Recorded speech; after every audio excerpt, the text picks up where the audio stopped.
ink-a-dink, ink-a-dink, ink-a-dink, ink-a-dink, ink-a-dink, ink-a-dink, ink-a-dink, ink-a-dink, ink-a-dink. Wow!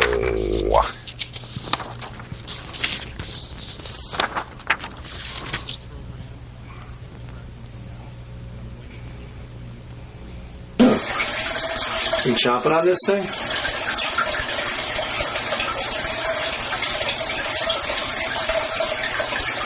Said, said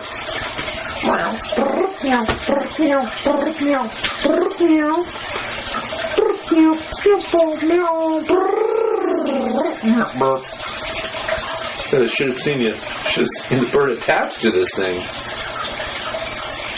Hey.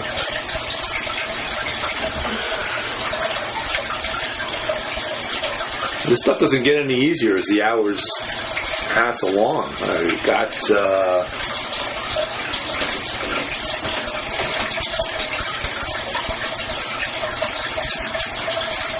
90 hours behind us. And a couple quick clothing changes,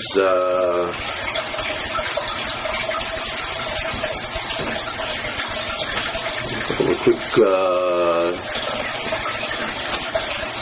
tweaking of the whiskers and hey babe. Hey babe. Back in the family? Yeah. That's producer Kristen Schoenfeld. Hola, sweetness. And Lil with pail included, free of charge, returned as it's getting close to Easter, so maybe we'll hold off on to Sunday's episode to talk a little bit more in religious terms. But suffice it to say that Calico Cat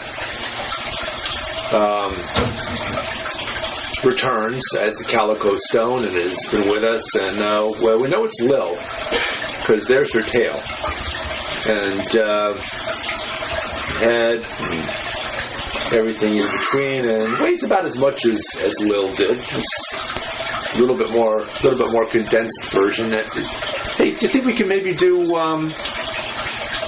try for some maybe reach out to Campbell and maybe see if we can get a soup endorsement? Campbell's condensed cream of mushroom soup or something like that. I think they might be. Okay, here. Yeah, I got the tie on. Yeah, it's a little darker than I often wear, but it is red, and Basil likes red better than other colors. Apparently, you can see it better. And okay, well, hold on. I really don't want to be overshadowed by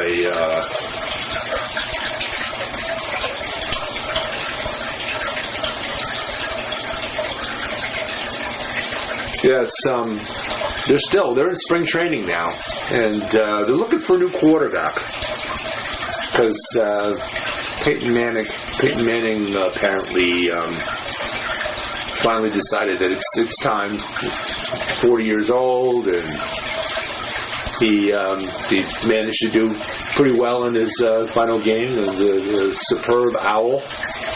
And let's show the scrimmage. I mean, it seemed a little disheveled and a little they don't really seem focused. But it is springtime. I mean, these guys are probably thinking about going home and watching baseball for a couple of months and then starting up again.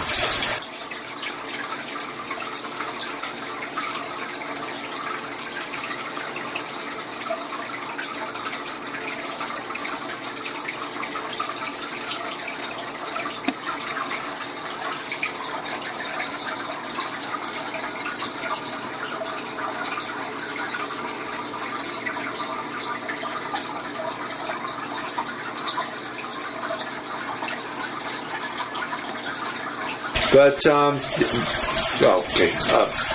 We did promise Snarky. We did promise Snarky, our camera dog, that we would talk about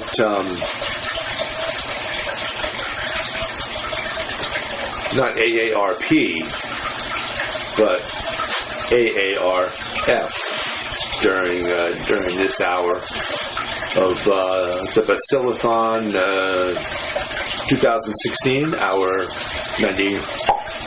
91. And, we should.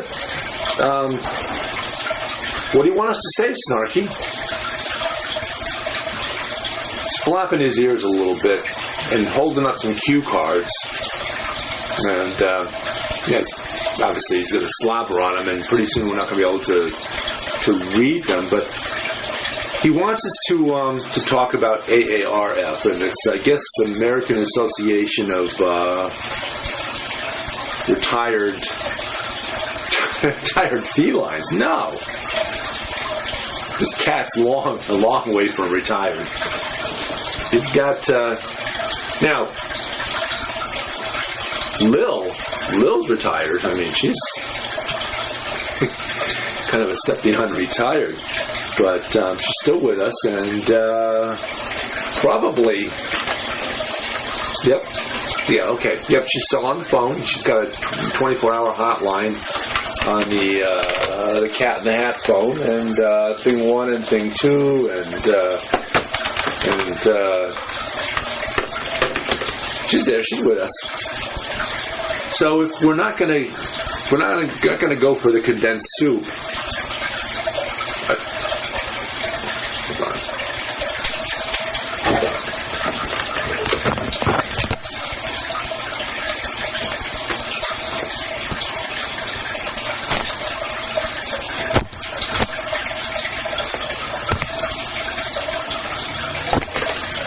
Hold on, first of all.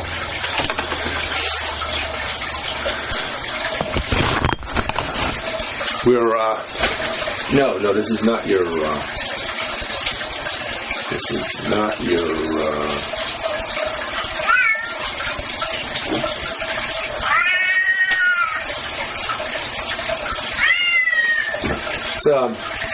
so Walter, you gonna come up and do a little dusting for us? Maybe a feather dust your tail, or as my sister-in-law would say, feather duster. Yeah. I know. Yeah. Say hello to Basil. Yeah, that's it. Yep. That's it. Make sure you don't block out Basil, though. Don't block him out. You gotta.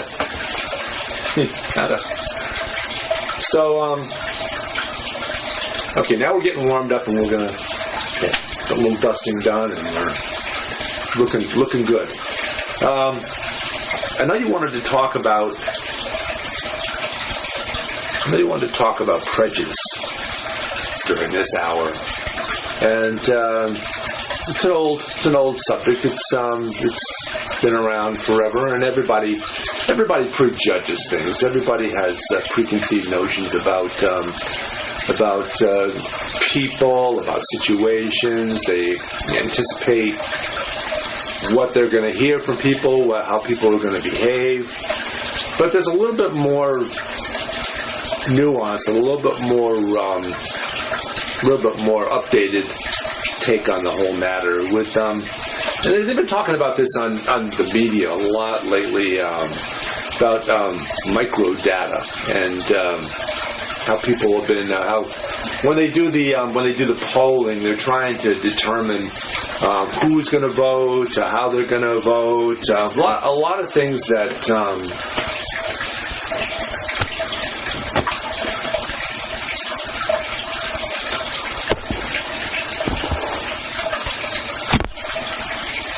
and they collect microdata, and those of you that are on Facebook, and I guess that's probably pretty much everybody under the age of 99. And I'm on Facebook quite a few different places. And, of course, Basil's on Facebook. He's got his Facebook page, and Lilith's on Facebook, Kristen's on Facebook. Everybody's on Facebook, pretty much. And you gotta be careful. No, it's not your iPod. Hold on. Okay.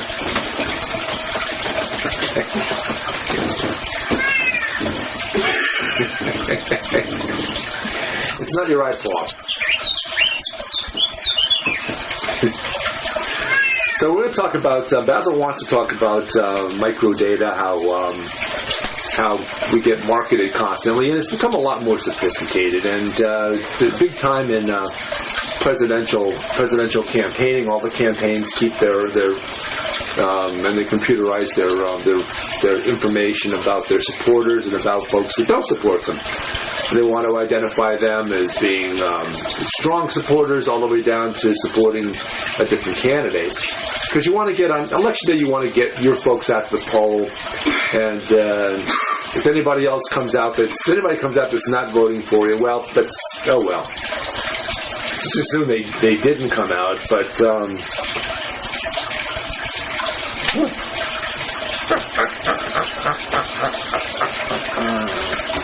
Okay, and Oswald Cobblepot, except this Oswald doesn't have a white tip on his tail. But,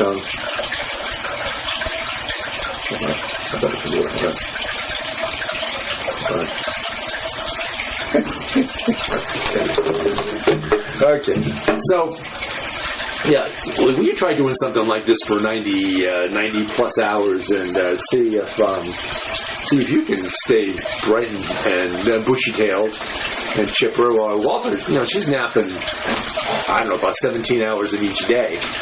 And the rest of the time, it seems like she's in the middle of the night, she's jumping up on the bed and attacking us and trying to get us to snuggle her. And we do. But, so microdata. Everybody's collecting microdata. Campaigns are collecting microdata, and Facebook, of all places, and they're collecting microdata. And now the latest thing is that all these different other Pinterest and all the other methods of communicating with everybody, and they're keeping enough information on us so that they can suggest.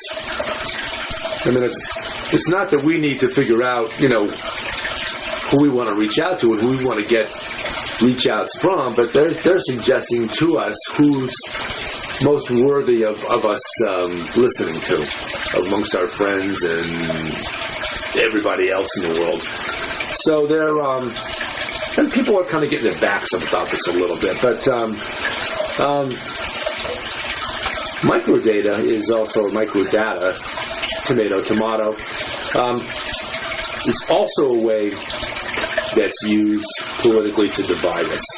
They want to identify us. You've heard terms like soccer moms. You've heard NASCAR dads. You've heard all these different ways of pinpointing people and knowing who to say the right things to, who to focus on with specific issues, and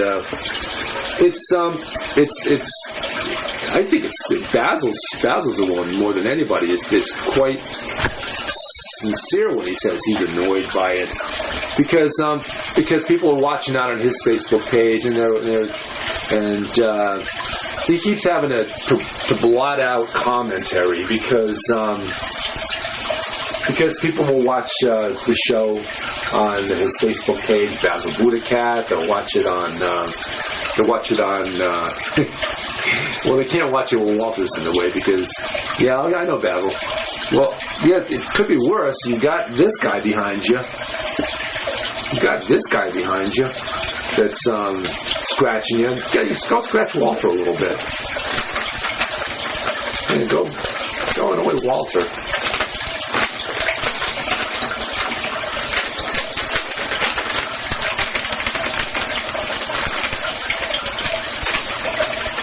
Okay. So I know Snarky. You want us to talk about ARF, AARF. And if it's AARF, what has it got to do with what's it got to do with this is a good way to spend a lot of your day. Making, editing, broadcasting some dorky show, but also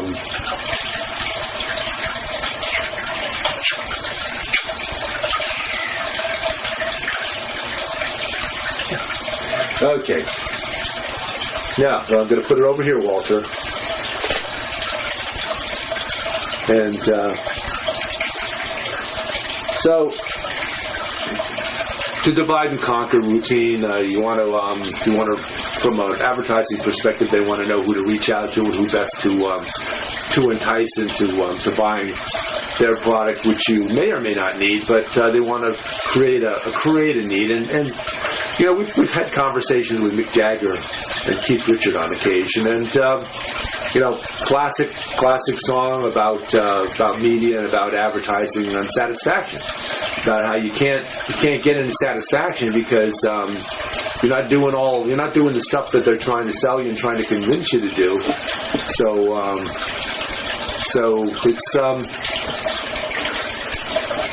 and it's a real quality put down, and this dates back to 1963 or 64. It really rates as a great quality put down of advertisers. And I'm in advertising myself. I market homes, and I understand that what we do is we try to accentuate the positive, and let people at least come out, take a look, consider a home I have offered on the market for sale. We want to get as many prospective buyers through the door by putting as much good stuff out there about the home or condominium. And let them come out and take a look and maximize the exposure and hopefully for our clients, if we're representing the seller in the situation, is to get the highest and best amount of money in the shortest period of time. And that's what it's all about. But I guess what I would say in defense of what I do there is that people need a place to live. A home is not like a share of stock. It's something that people want, and maybe it could be said that we occasionally try to match people up with homes that are affordable to them, but maybe they didn't need quite so much in the way of space, quite so many rooms.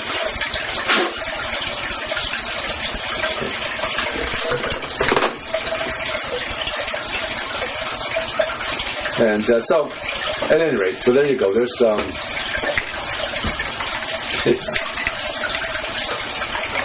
there's marketing for you. So Facebook, you go on Facebook and they're always asking you to take a poll about some matter or the other, whether it be a product or whether it be a candidate or whether it be something to gauge your feelings on. And they're gathering this information up and they're going to turn around and they're going to use it against you. They're going to try to use that to plug in the advertising onto the screen that they think will most likely have an effect on you to buy a certain product. And I know. Okay. Basil said, we talked about Cinco de Marzo, and we will talk about pretty soon Cinco de Abril, later on Cinco de Mayo even, because that's the original Mexican Independence Day. But he wants to put a shout out there because he's got some relatives in Ireland, and he wants to do a little hello out to them, a little shout out to them, a little meow out to them, and consider it done. So St. Patrick's Day is just behind us. We had a great time doing everything that regular Irish folks do, except for eating what I consider to be probably the least tasteful food on earth. Not big on corned beef, not big on cabbage. Irish cider bread, it's all right. I like that. And also, as they do with Cinco de every month, try to get people to drink. And I guess part of that thinking is that when people are drinking, they're less inhibited. They're more likely, again, to be easy to sell products to. And one of those products being that brown concoction that supposedly is really good, but I'm the only Irish person I know who just doesn't drink. And have to tolerate a little bit of Basil said.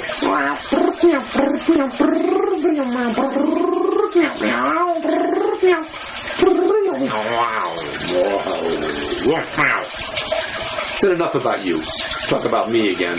Okay, so you got the. We talked a lot about in previous hours. Talked a lot about Antonin Scalia, Supreme Court Justice, who passed away at the very young age of 79, and this consideration that perhaps he was done in by three of his own cats, because he's got the three cats. He's got nativist, he's got nativity, and he's got we used to call the other cat naive, but a man of Scalia's intellectual stature. Now, we don't agree with him on much of anything, but he's a deep thinker. He spends a lot of time considering issues. He's got a perspective that's already in place, so it's not really like he's open-minded in considering things other than the way that he believes them already. But we're thinking that naive, whose real name apparently, as we found out, is No-No. That's the fluffy one, and also the heaviest one, which is unusual. But No-No was the one that sat on the pillow that was on the face of Justice Scalia as he slept, and he was smitten. He suffered from sleep apnea, and that's. You know that because people snore an awful lot when they have sleep apnea. But they had that. He had, oh my God, a lot of other illnesses, and that combined with the fact that he was 79. Well, maybe it wasn't such a big surprise that he died. I mean, he was at a ranch in Texas, and it was a rub, not a scratch or a pick.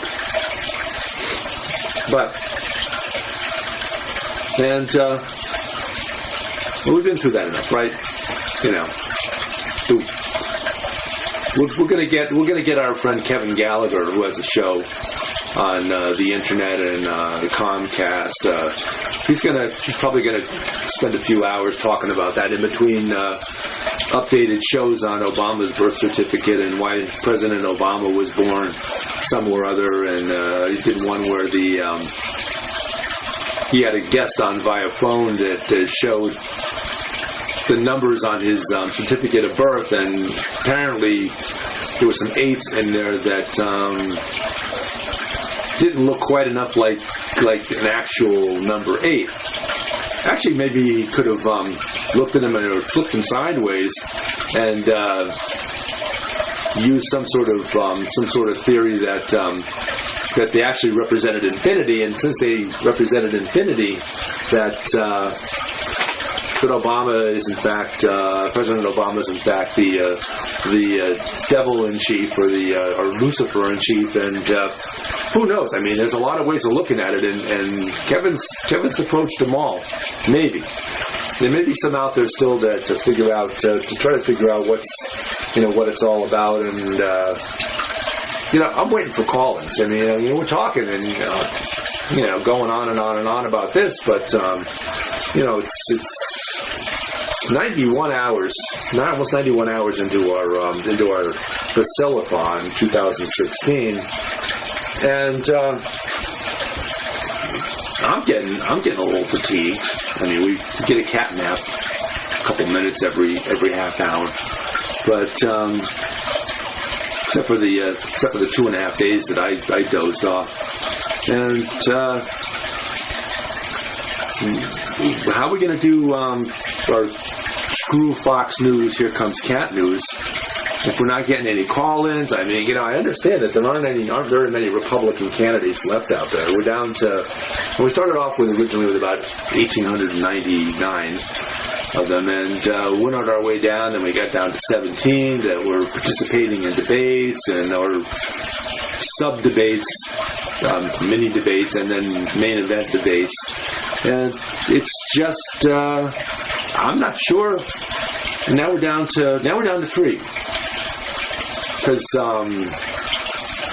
Because Marco Rubio dropped out. I mean, I guess I don't think it was because we kept teasing him about the fact that his big claim to fame in winning a Senate seat in Florida was that his parents came here, his grandparents came here to escape communism and escape the horrors of Fidel Castro. But they actually came here many years, quite a few years, about 5 years before Castro even thought about considering the possibility of starting a revolution and overthrowing a fellow named Batista. But no. Rub, not scratch, not pick. We're going to take a couple minutes off. We're going to come back and try to regroup. But look, what's that sound? Hold on.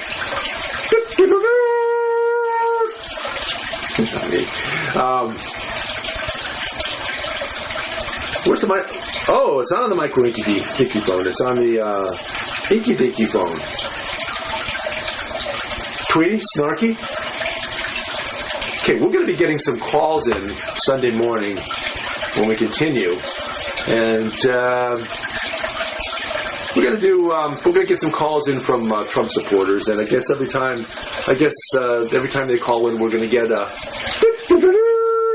trumpet blare, and that's our cue that it's a Trump supporter calling. So it's been Basil BuddhaCat. Happy Friday evening. Hope you enjoyed your St. Patrick's Day, and we'll be back.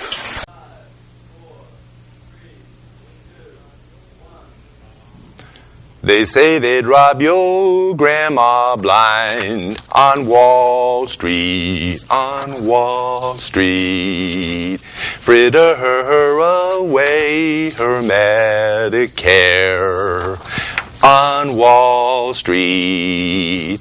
And Pharma Oil and their pet fox don't care if she lives in a box, so long as they wear platinum jocks on Wall Street, Meow.